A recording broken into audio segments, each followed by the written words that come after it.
ونشكركم جميعا في دبي ونسعد بالجلوس إلى أنطونيو غوتيريس الأمين العام للأمم المتحدة في لقاء مباشر وحصري خاص به شبكاتنا في هذه الأوقات العصيبة التي يرتفع فيها التوتر إلى درجة يخشى خلالها تصاعد الأمور إلى حد وقوع مواجهة عسكرية أمريكية روسية أو بالأصح مواجهة غربية روسية في سوريا.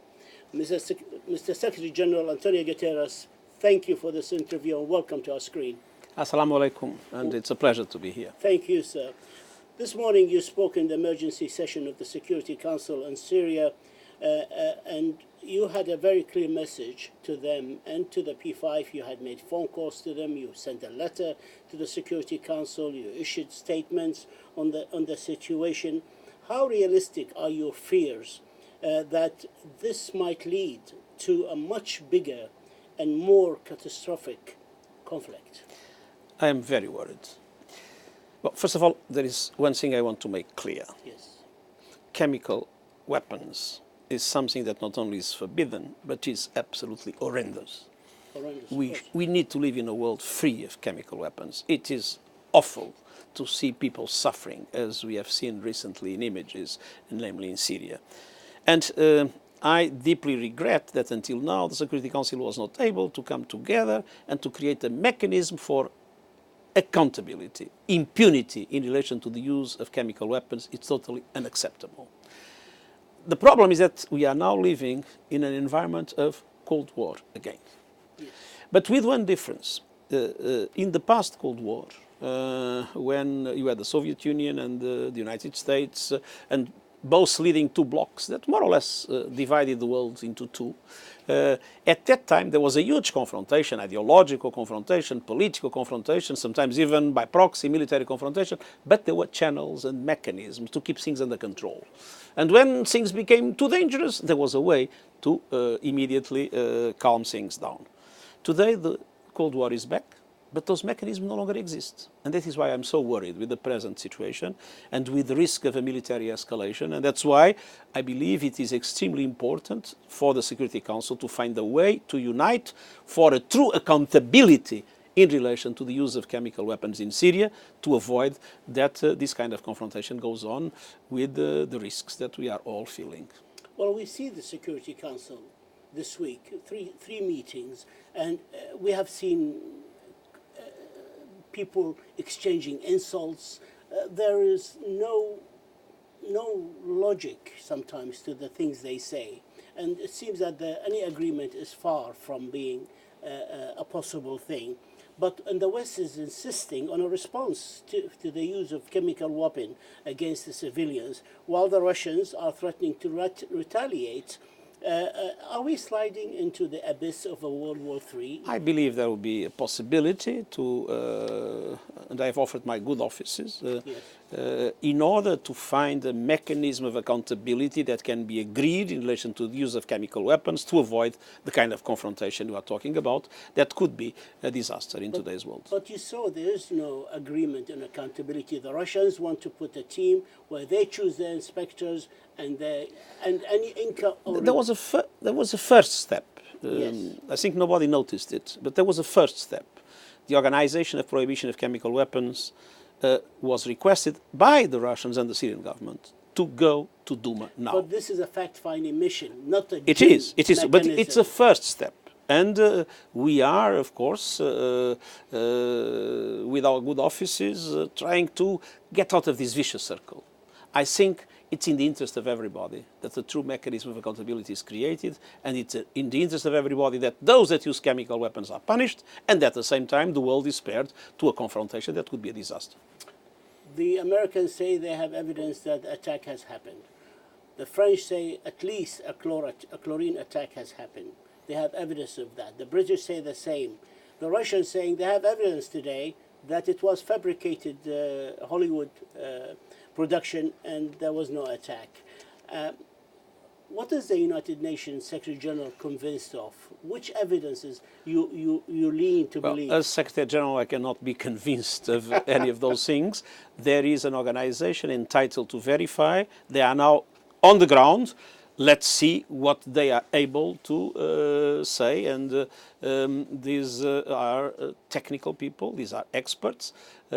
Fortunately, as I said, in the first step, it was possible to move them on. I hope that they will give a contribution to start clarifying this dramatic situation. But of course, it's not the first chemical attack. There were chemical attacks in Syria. Some of them were proved, and some of them were attributed by the previous mechanism, the so-called gene, attributed both to terrorist groups and to the government. That's correct. Is the Secretariat prepared to take over the formation of another gym? That we cannot do. But we are exploring all the forms of dialogue to try to find solutions that will allow accountability to be put in place. But the gym can only be established by the Security Council as such.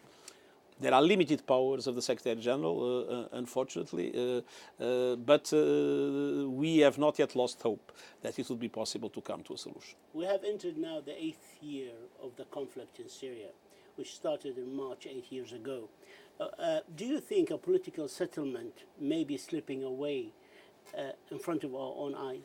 Well, what for me is clear is that there is no military solution. Look at Syria today. There is a risk of fragmentation. You have areas that are, we have armies from different countries that are there. You have sectarian militias coming from also different parts that are there. You have terrorist groups. You have foreign fighters from everywhere in the world. There is no military solution for this problem. The solution must be political.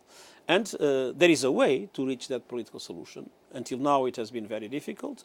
But I think that maybe the present crisis will scare people enough to make them understand that it is better to come to the table in Geneva, and it is better for government and opposition to start discussing how they can spare their country to the tragedy that a global confrontation would entail. But with all due respect, it seems the path that Staffan de Mistura, Special Envoy, is taking has been blocked by the Syrian government. They refuse to deal with him in the Constitutional Committee, which is the first step towards moving forward. If the Syrian government doesn't cooperate, it doesn't come to the table and help Staffan de Mistura form this committee, where do we go from here? It seems like we reached a dead end. It is true that if one of the parties is not willing to discuss, there is no solution. But as I said, maybe there is a collateral benefit from the present drama, and that collateral benefit might be to make the Syrian government understand that they also need to come to the table, because the dangers are becoming terrible for everybody, including for the Syrian government itself. Russia has used this veto 6 times in the chemical file of Syria, 12 times in total in the Syrian issue. Doesn't that really represent abuse of the right of veto in the Security Council by members of the P5? I must confess that in an ideal world, vetoes would not make sense. We have been used to, whenever there is a serious problem faced by Syria, Russia vetoes. If there is a serious problem faced by Israel, the US vetoes. I think that the Security Council, of course, was established with the present rules. The aim of the present rules was to avoid forms of confrontation. But I would remind that there was a proposal by France that I think is a very interesting proposal, in which the veto should be voluntarily restricted by countries in cases of genocide, crimes against humanity, and situations like these. I hope that this kind of proposal shows that there is an understanding that the reform of the Security Council, being difficult, being complex, is also a very important element of the reform of the United Nations. I'd like to ask you one last question on this topic, Syria. What do you expect now to happen? What do we have to prepare ourselves for? Well, if I would know how to answer that question, I would probably be very rich playing in the lottery every week. No, do you think this, do you think that... I think the situation is unpredictable and dangerous. Volatile. And I think we need to do everything possible to find a way in which chemical weapons use doesn't lead to impunity but to accountability, and the international community is able to avoid a confrontation of unpredictable consequences. But without punishing the perpetrators, it will only encourage them and encourage others to use chemical As I said, weapons. it's very important to end impunity. It's very important to have a mechanism of accountability to allow for those that misbehave in that dramatic sense to receive the adequate punishment. I'd like to ask you about one of the guests who came to see you here at the United Nations, Saudi Crown Prince, Mohammed bin Salman. On the 27th of March, you discussed Yemen and other topics, Syria, other topics with him. I'd like to find your impression of the young leadership now in Saudi Arabia, and what is your view of the changes that are taking place in that country? Well, I believe Saudi Arabia has an absolutely central role to play, not only in the region, but in the whole world. It is a very important country with vast resources and with enormous capacity. And I believe that reforms that are aiming at diversifying the economy, opening up the society, and taking profit of the whole potential of the country are a very, very important step forward. I was particularly, as you know, we have a campaign for parity, gender parity in the UN. I was particularly enthusiastic about the reforms trying to bring the Saudi women into the full action in the society. A country cannot prosper if it leaves half of the population aside. So the participation of Saudi women in the economy, in the society, in all its aspects is an extremely important step, and I was very encouraged to see this reform and many others. I think the way of reform is absolutely essential to allow Saudi Arabia to fully use its potential and to be a pillar of stability in a region that badly needs stability, as you know. After this interview with us, which we thank you for, you are leaving tonight and arriving in Saudi Arabia sometime on Saturday to attend the Arab Summit you were invited to attend. What is the message you're taking with you to the Arab Summit in these tumultuous times? My main message would be, please, unity. Unity in the Arab world. We see all these terrible conflicts. We see all these terrible conflicts are causing suffering. And more than that, the divisions within the Arab world are allowing others to have a destabilizing impact in the Arab world, are facilitating the life of those that from the outside are trying to destabilize the region. So the unity of the Arab world is an absolutely crucial instrument. We know it's difficult, we know it's complex, but I believe in dialogue. I believe in the capacity of people and countries to come together. And the Arab world has such an important contribution to give to the world. And the Middle East is so important for our global security and also for our global prosperity that my central message would be that message of unity and solidarity with the Arab people. I have to say that, as you know, I've been 10 years as High Commissioner for Refugees. And not only the protection of refugees is central to the beliefs of Islam.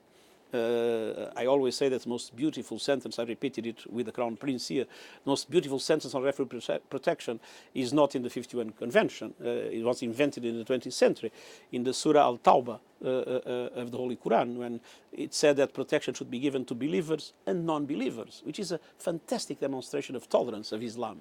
But this refugee protection before Islam was in the traditions of the Arab Peninsula, which means that this sense of generosity is deeply rooted in the Arab way of life.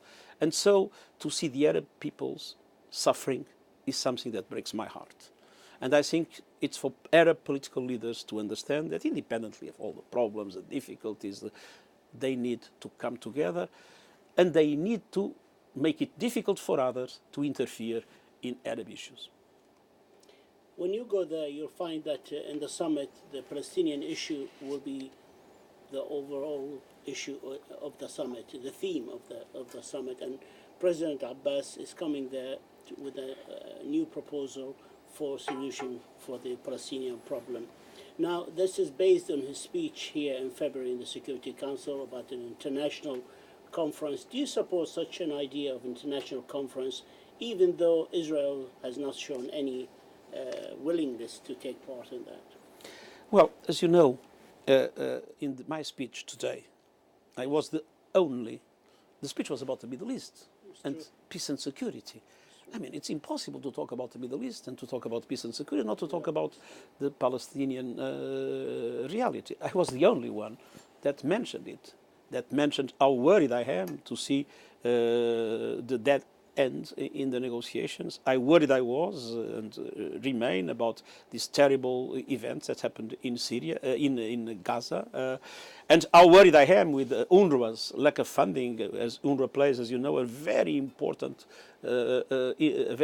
role in supporting Palestine refugees in the extremely difficult circumstances they live, which is not only relevant from the point of view of their well-being, but also of the collective security of the region, and how much I still believe, and this is a deep belief I have, that only a two-state solution can guarantee those two peoples to live together in peace and security. The idea that it would be possible to have a one-state solution entirely dominated by Israel when already half of the population of the area is Palestinian would be a complete impossibility.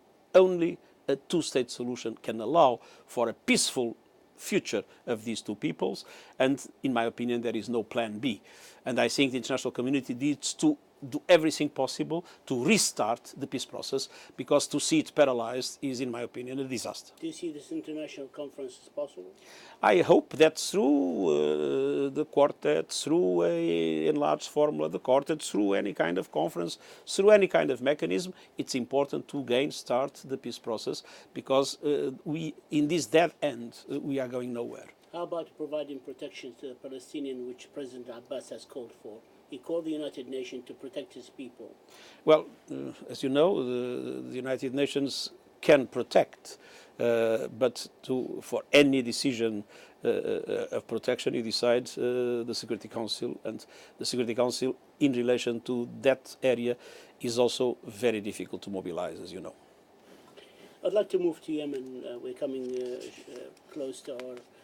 how do you view the Saudi Arabian efforts to minimize civilian casualties in Yemen? I think it's very important to try to limit as much as possible civilian casualties. How do you see the efforts of Saudi? I think that there are some efforts, but we still see a lot of casualties, so I think we need to make more progress on that.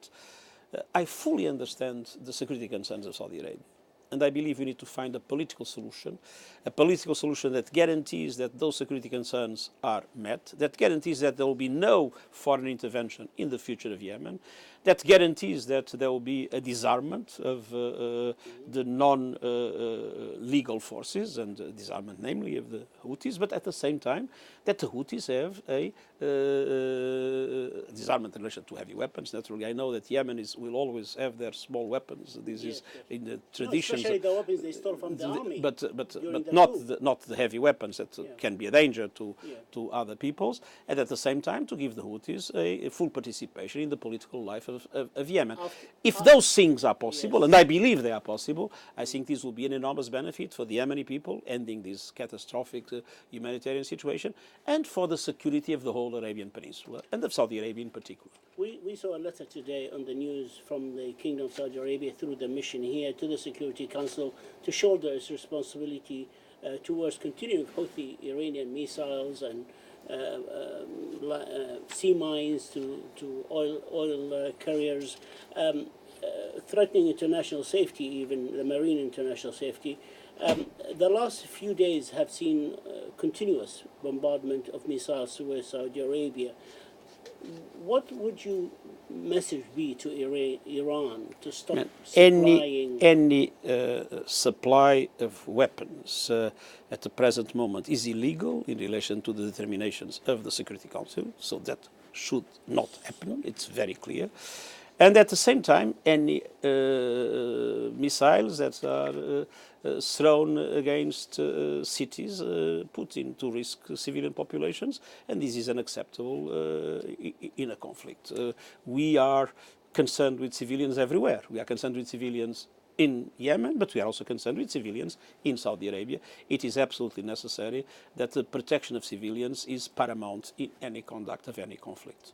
We understand that your new special envoy, Martin Griffiths, has been to Sana'a, spoke to Abdul Malik al-Houthi through a video circuit. He also met with Ahmed Saleh, the son of the late president, and visited Riyadh and Sana'a and Muscat. And he said to others that he is cautiously optimistic. Does Mr. Griffiths have a plan by now, or is he taking his time to cross the T's and dot the I's before he comes to the Security Council on the 17th? I think that he is, at the present moment, talking to everybody, gathering information, and his intention is to have a plan to allow for the conditions to be created for a meaningful intra-Yemeni dialogue to be able to lead to a political solution. I would like, I have so many questions on Yemen, but the time is catching up with us. I want to thank you, Mr. Secretary General, and wish you all the very best on your trip and in dealing with the Syrian crisis that is in hand. Shukran. Thank you, sir. Thank you. It's always a pleasure to come here. You too, sir. You too, sir.